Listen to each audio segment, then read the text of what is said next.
Walkouts, protests, drama, and chaos. These are the words that aptly define the mighty Indian Parliament. And yesterday was no different. The opposition walked out, Parliament was adjourned, important topics went undiscussed. What was the drama about? Well, it was Adani again. The opposition staged a show that might have been well received among children under grade 6 because it did match the kind of entertainment. I'm all for entertaining kids, it's a great initiative. But discussing issues crucial to the Indian masses is probably a tad bit more important, especially since the parliament does function on the taxpayers' money. You would be astonished to know that the 2023 budget session only functioned for a total of 46 hours, and that's barely 4.5 working days. Also, for context, the 17th Lok Sabha, that worked from 2019 to 2024, worked for the least number of hours since the newly formed war torn Parliament of 1952. Now, this session was marginally more productive, but as is always the case with the group of people whose allegiances are at odds with India, they did what they do best. Tamasha it was. Just look at this. Members of parliament with masks on their faces, highlighting the Modi Adani AK drama. Recently, the LOP also stated that the House can only function when the demands of his party are met. Folks, I know this might sound harsh, but does this look like a serious country to you? Realize that we spend an upwards of 2.5 lakhs per minute for the Lok Sabha to function. What does this say about the present opposition, the people who are supposed to run the so called shadow cabinet? Friends, India has always been a land of debates, but for the most part, they were rooted in rational and reasoning. Unfortunately, though, the discourse has only grown bitter since Congress has taken the role of the opposition. Take, for instance, the old days when the BJP was in opposition. It did what was expected of it, it challenged the government's policies.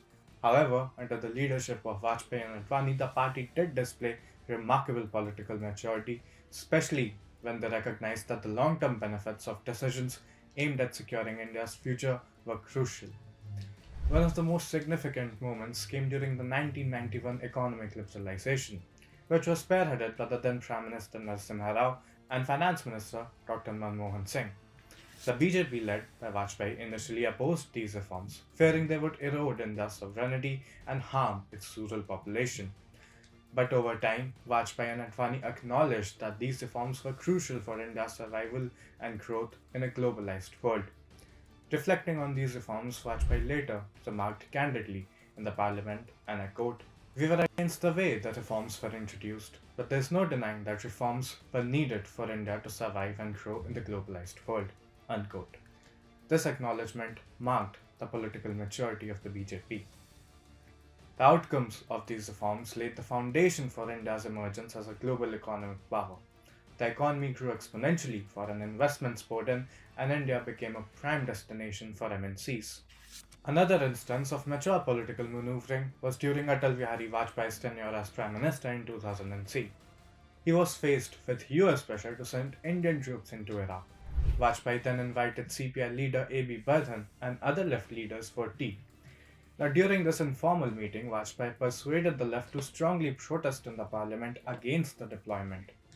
This move effectively shielded the government from direct diplomatic fallout with the US, and it demonstrated how political differences could be set aside for national interest. Today, that art of communication seems to be missing. Congress appears to cling bitterly to its experience of loss, and it shows in their action.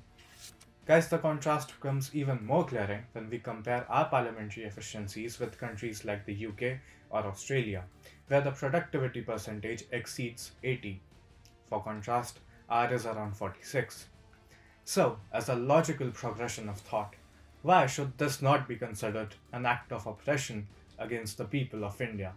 Why should the people of India, the common person of India, suffer at the behest of dramatists and oblique opposition? Well, I leave the answer to you. What do you think? Because it's high time we carry this conversation forward. So, that's upon you. Please share your views in the comments below and let's keep the conversation going. Thank you for staying with us and engaging in this important discussion.